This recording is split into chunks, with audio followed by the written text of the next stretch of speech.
Un millionnaire fit un pari cruel avec la femme de ménage devant toute la fête, et personne là-bas ne se rendit compte qu'il était sur le point d'assister à quelque chose de plus grand qu'une simple plaisanterie de salon. La musique continuait doucement, le cristal brillait sous les lustres, et Rodrigo se déplaçait parmi les invités avec l'assurance de celui qui avait toujours cru que tout lui appartenait. Fernanda ramassait les verres vides, avec la discrétion entraînée de celle qui avait appris à traverser des environnements luxueux sans laisser de traces, jusqu'à ce que ses yeux s'arrêtent sur un violon ancien exposé près de la cheminée. L'instrument était fixé dans un cadre en bois sombre, seul sur le mur comme une relique. Fernanda ralentit le pas. Elle ne le toucha pas, ne s'approcha pas trop près, elle le regarda simplement avec une attention qui ne correspondait pas à la fonction qu'elle exerçait ce soir-là. Rodrigo le remarqua. Il remarquait toujours quand quelqu'un sortait de la chorégraphie qu'il contrôlait. Il s'arrêta au milieu de la conversation, leva son verre et la pointa directement du doigt. « Hé, tu m'espionnes ou tu veux emporter le violon avec les yeux ?» Quelques invités rirent avant même d'avoir compris la phrase entière. Fernanda tourna le visage vers lui et tint fermement le plateau. Le salon commença à s'aligner autour de cette scène. Rodrigo adorait cela. Il s'approcha lentement, avec le sourire tranchant et le ton doux qu'il utilisait quand il voulait humilier sans élever la voix. « Tu n'as jamais vu un Stradivarius de près ?» demanda-t-il. « Ou tu as cru que c'était une décoration ?» D'autres rirent. Fernanda regarda à nouveau le violon. Il y avait une nostalgie cachée dans ce geste. Elle répondit à voix basse, presque pour elle-même. « J'ai juste trouvé ça beau. » Rodrigo répéta la phrase à voix haute. « Elle a trouvé ça beau. Vous avez entendu ? La femme de ménage a trouvé beau un violon de plusieurs millions. » L'homme en costume gris à côté de lui rit plus fort. Patricia, en robe dorée, haussa les sourcils et lâcha un rire bref. Rodrigo fit un pas de plus. « Tu sais ce qui serait vraiment beau ? Que tu joues de ce violon. Si tu y arrives, je t'épouse ici même, devant tout le monde. » Le rire éclata dans le salon. Des gens filmaient, d'autres observaient, simplement avec ce plaisir silencieux de ceux qui aiment quand la cruauté choisit une autre cible. Fernanda sentit son visage s'échauffer, mais elle ne baissa pas la tête. Elle regarda Rodrigo pendant quelques secondes et posa alors l'unique question à laquelle personne ne s'attendait. « Vous pouvez me passer le violon ?» Le rire mourut soudain. Rodrigo inclina la tête, incrédule. Puis il ouvrit un sourire encore plus grand. Il marcha jusqu'au mur, retira le violon du support et plaça l'instrument dans ses mains sans délicatesse. « Voilà. Maintenant, montre-nous à tous. » Le poids du bois toucha la paume de Fernanda et ramena une mémoire qui n'était pas venue entière depuis de nombreuses années. Une petite chambre au fond de l'école municipale. L'odeur de café mélangée au vernis de l'instrument. Monsieur Laureau ajustant son coude avec patience et lui disant que le violon n'était pas une chose de luxe, mais un langage. À 8 ans, Fernanda savait déjà tirer un son pur d'une corde à vide. À 12 ans, elle monta sur une scène à São Paulo et vit son père au premier rang portant le meilleur veston qu'il possédait. Quand elle termina de jouer, il pleurait sans aucune honte. « Aujourd'hui a été le jour le plus heureux de ma vie », dit-il sur le chemin du retour. 2 mois plus tard, il mourut soudainement. La vie ferma les portes une par une. La mère de Fernanda ne parvint pas à la soutenir seule. Les cours s'arrêtèrent. Le violon fut enveloppé dans un vieux tissu et rangé au fond de l'armoire.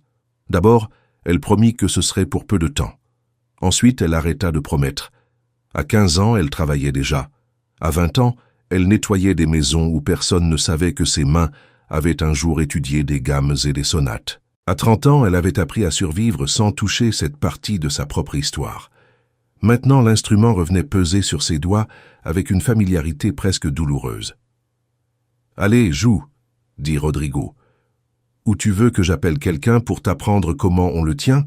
Le maestro Arnaldo, qui dirigeait la musique de la soirée, remarqua le mouvement et s'approcha.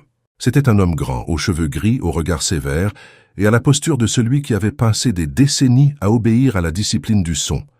Quand il vit le violon dans les mains de Fernanda, il fronça les sourcils. Cet instrument n'est pas un jeu de fête. Il vaut mieux le rendre. Fernanda respira profondément.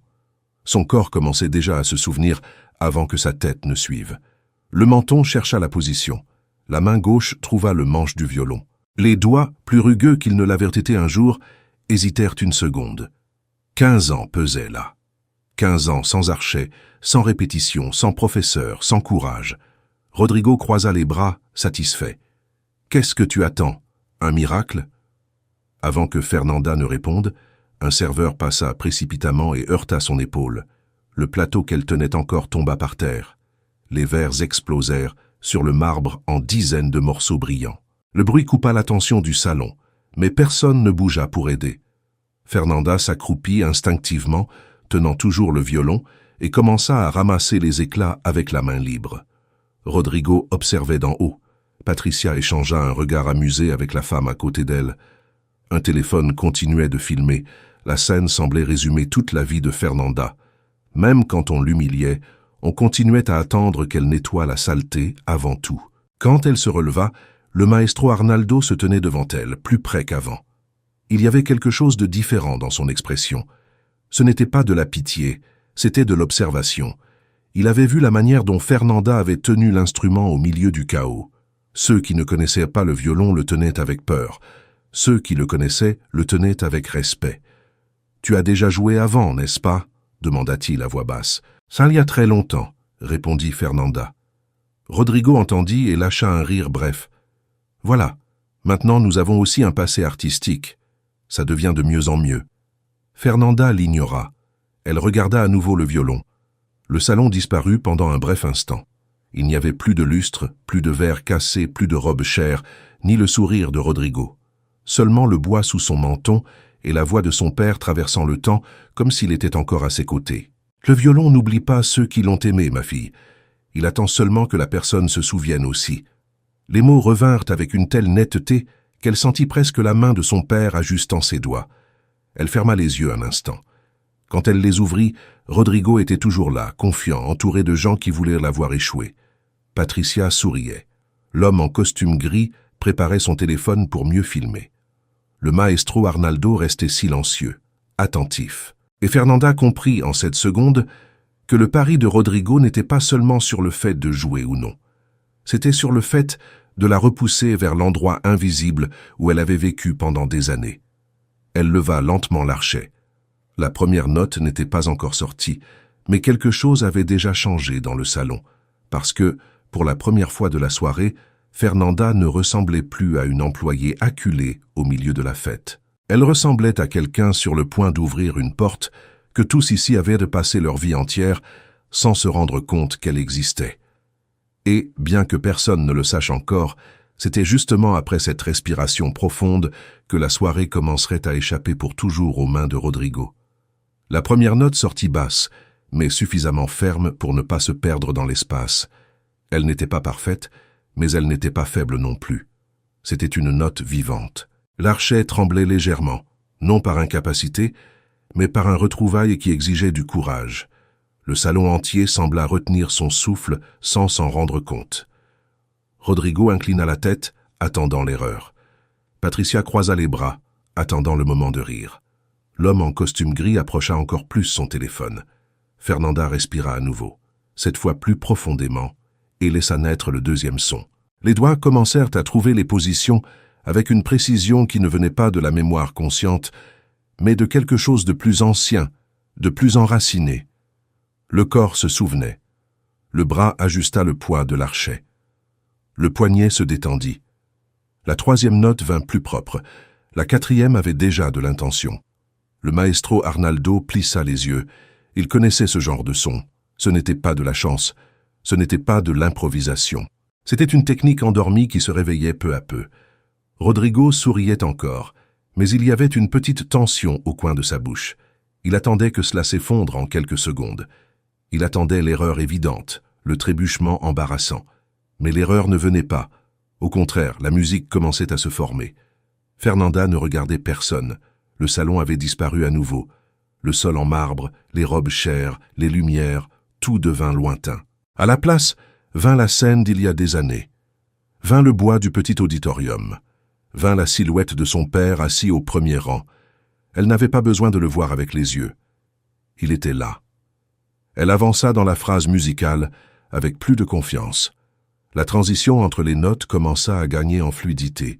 Le son n'était plus seulement correct, il était expressif. Une dame sur le côté du salon baissa lentement son téléphone. L'homme en costume gris arrêta de rire. Patricia décroisa les bras sans s'en rendre compte. Rodrigo décroisa ses propres bras. Cela ne se passait pas comme il l'avait prévu. Fernanda continua. L'archet ne tremblait plus. Le bras droit trouvait l'équilibre entre fermeté et légèreté. La main gauche se déplaçait avec une agilité croissante. Les cordes répondaient. L'instrument semblait reconnaître son toucher. Chaque note trouvait sa place dans l'air, comme si elle y avait toujours appartenu.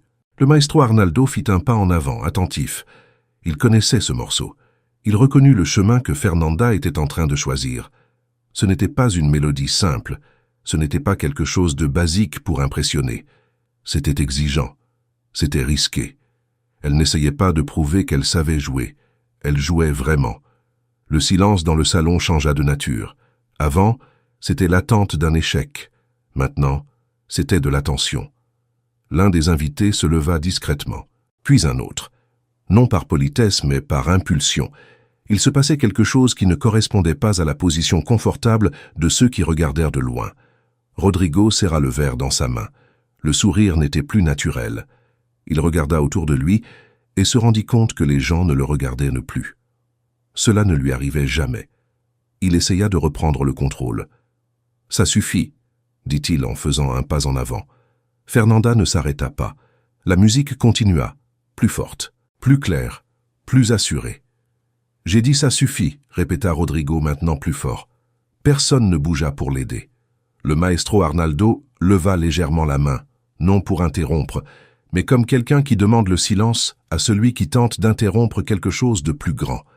Rodrigo perçut le geste et se figea une seconde. Cela était nouveau pour lui. On ne lui obéissait pas. Fernanda entra dans un passage plus difficile. Les doigts coururent avec précision. Il y avait des imperfections. Oui, petites, naturelles, humaines. Mais l'essence restait intacte. Le son portait de l'émotion. Ce n'était pas de l'exhibitionnisme, c'était la vérité. Une femme porta la main à sa poitrine. Un homme plus âgé hocha lentement la tête, comme quelqu'un qui reconnaît quelque chose de rare. Le jeune homme qui filmait baissa son téléphone pendant quelques secondes, incapable de choisir entre enregistrer ou simplement écouter. Rodrigo regarda Patricia. Elle ne souriait plus. Il regarda les autres invités. Personne ne riait. Personne n'attendait l'erreur. Ils étaient captivés. Fernanda avança vers la partie la plus intense de la musique. L'archet gagna en force. Le son remplit le salon d'une manière qu'aucun système audio n'aurait pu reproduire. C'était direct, c'était brut, c'était humain. Rodrigo fit un pas en arrière, sans s'en rendre compte. La musique occupait l'espace qui lui appartenait auparavant. Quand Fernanda entra dans la variation finale, quelque chose changea de façon définitive. Ce n'était plus une question de technique, c'était une question d'abandon. Chaque mouvement semblait chargé d'années gardées, de silence accumulé, d'une histoire qui trouvait enfin sa sortie. Le salon entier était maintenant debout. Rodrigo, non. La dernière séquence arriva avec une précision qui surprit même le maestro lui-même. Il savait combien ce passage exigeait de contrôle. Fernanda n'hésita pas. Elle conduisit jusqu'à la fin avec fermeté. La dernière note resta dans l'air. Silence. 1 seconde. 2. Puis le premier applaudissement surgit. Fort, isolé, vrai. Un autre vint. Puis encore un. En quelques secondes, le salon entier applaudissait. Il n'y avait pas d'ironie, il n'y avait pas de doute. C'était de la reconnaissance. Fernanda abaissa lentement l'archet. Ses mains tremblaient, mais pas de peur. C'était la décharge. C'était la fin d'un cycle qu'elle ne savait même pas encore ouvert. Rodrigo regardait sans expression. Son calcul avait échoué. Le maestro Arnaldo s'approcha lentement. « Comment t'appelles-tu » demanda-t-il à voix basse. « Fernanda. » Il hocha la tête. Je savais que j'avais déjà entendu ce genre de son auparavant. Rodrigo essaya de réagir. Il marcha jusqu'au centre. « Très beau, » dit-il en forçant un sourire. « Très beau, vraiment. Surprenant. » Personne ne répondit. Il continua. « Mais rappelons que c'était un hasard ici, un moment. Ça ne change rien. » Une voix au fond répondit « Ça change, oui. » C'était l'homme le plus âgé, à la cravate sombre. « Ça change tout. » Rodrigo resta silencieux. Pour la première fois de la soirée, il n'avait pas de réponse prête. Fernanda ne le regarda pas. Elle n'en avait pas besoin. Ce qui devait être dit avait déjà été dit par la musique. Elle marcha jusqu'au mur et remit le violon sur le support avec soin. Elle passa la main sur le bois un instant, comme pour le remercier. Puis elle recula d'un pas. Le maestro Arnaldo observait tout avec attention. « Tu as arrêté pendant combien de temps ?» demanda-t-il. « 15 ans, répondit Fernanda. Il esquissa un petit sourire. « Alors tu n'as pas perdu, tu as juste attendu. » Elle hocha la tête. Rodrigo s'éloigna. Il prit son manteau. Il ne parla à personne. Sa sortie n'eut pas d'annonce, pas d'attention, pas d'applaudissements. Elle fut silencieuse, comme elle aurait dû l'être depuis le début. Fernanda respira profondément. Le salon vibrait encore de ce qui s'était passé. Quelques personnes s'approchèrent, mais elle ne resta pas pour recevoir des éloges. Ce n'était pas ce qu'elle cherchait. Elle prit son propre manteau. Elle marcha vers la porte latérale. Cette fois, non pas comme quelqu'un d'invisible, mais comme quelqu'un qui avait enfin été vu. Et, plus important, comme quelqu'un qui avait recommencé à se voir elle-même.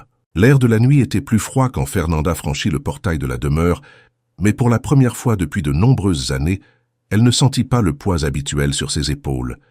Il n'y avait pas de hâte dans ses pas, ni envie de regarder en arrière. La fête continuait à l'intérieur, les lumières encore allumées, les conversations reprenant leur rythme d'avant, mais quelque chose avait changé, même si personne ne savait exactement expliquer quoi. Elle marcha sur le trottoir en silence, tenant son manteau contre son corps, tandis que le souvenir de la musique vibrait encore dans ses doigts. Ce n'était pas seulement le son qui restait, c'était la sensation d'appartenance, de quelque chose qui avait toujours été à elle et qui n'aurait jamais dû être abandonné. Cette même nuit, en arrivant chez elle, Fernanda ouvrit la vieille armoire dans le coin de la chambre. La boîte était encore là, exactement là où elle l'avait laissée tant d'années auparavant. Elle s'agenouilla lentement, retira le vieux tissu et révéla le violon qu'elle gardait depuis l'enfance. Elle passa les doigts sur le bois avec soin, comme si elle retrouvait un morceau d'elle-même qui n'était jamais parti.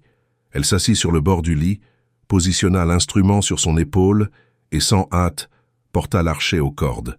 La première note sortit plus assurée qu'avant, pas parfaite, mais honnête. Et cela suffisait. Des jours plus tard, l'histoire commença à circuler. Quelqu'un avait filmé. Les gens commentaient, partageaient, discutaient. Mais Fernanda ne suivait pas. Elle n'en avait pas besoin. Le changement qui importait n'était pas sur les écrans, ni dans les opinions d'inconnus. Il était là, dans ses propres mains. Parce qu'au final, ce ne fut pas le pari qui changea tout. Ce fut le choix de ne pas partir.